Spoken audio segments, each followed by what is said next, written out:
Dia 11. Porque Jesus veio. Visto, pois, que os filhos têm participação comum de carne e sangue, destes também ele, igualmente, participou, para que por sua morte destruísse aquele que tem o poder da morte, a saber, o diabo, e livrasse todos que, pelo pavor da morte, estavam sujeitos à escravidão por toda a vida. Hebreus 2, 14 e 15. Acho que Hebreus 2, 14 e 15 é meu texto favorito do Advento porque não conheço nenhum outro que expresse tão claramente a conexão entre o começo e o fim da vida terrena de Jesus, entre a encarnação e a crucificação. Esses dois versículos deixam claro por que Jesus veio, ou seja, para morrer. Seria ótimo usá-los como amigos ou parentes não crentes para explicar-lhes passo a passo o nosso ponto de vista cristã sobre o Natal. Essa explicação poderia ser assim, uma sentença de cada vez. Visto, pois, que os filhos têm participação comum de carne e sangue. O termo filhos é tomado do versículo anterior e se refere à descendência espiritual de Cristo, o Messias. Estes são também os filhos de Deus. Em outras palavras, ao enviar Cristo, Deus tem em vista especialmente a salvação de seus filhos. É verdade que Deus amou o mundo de tal maneira que deu Jesus. João 3,16. Mas também é verdade que Deus estava especialmente reunindo em um só corpo os filhos de Deus, que andam dispersos. O desígnio de Deus era oferecer Cristo ao mundo e realizar a salvação de seus filhos. Você pode experimentar a adoção por receber Cristo. Destes, carne e sangue, também ele igualmente participou. Isso significa que Cristo existia antes da encarnação. Ele era Espírito. Ele era a Palavra eterna.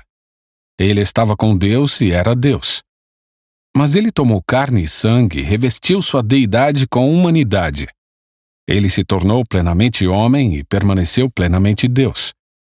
Esse é um grande mistério em muitos aspectos, mas está no coração da nossa fé e é o que a Bíblia ensina. Para que, por sua morte? A razão pela qual Jesus se tornou homem era morrer. Como Deus puro e simples, ele não podia morrer pelos pecadores, mas como homem ele podia. Seu objetivo era morrer. Portanto, ele precisou nascer humano. Ele nasceu para morrer. A Sexta-feira Santa é a razão do Natal. Isso é o que precisa ser dito hoje sobre o significado do Natal.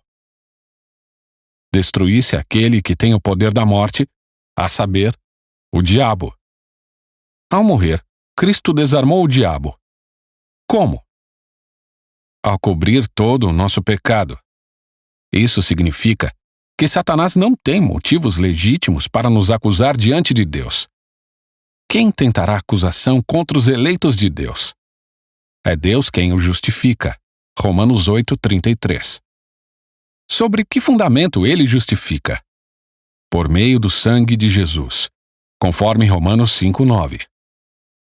A arma definitiva de Satanás contra nós é o nosso próprio pecado. Se a morte de Jesus remove o pecado, a principal arma do diabo, a arma mortal que ele tem, é retirada de sua mão.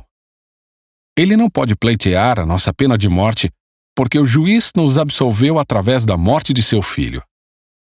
E livrasse todos que, pelo pavor da morte, estavam sujeitos à escravidão por toda a vida. Logo, estamos livres do pavor da morte. Deus nos justificou. Satanás não pode derrubar esse decreto. E Deus deseja que nossa segurança final tenha um efeito imediato em nossas vidas. Ele deseja que o final feliz remova a escravidão e o medo do agora.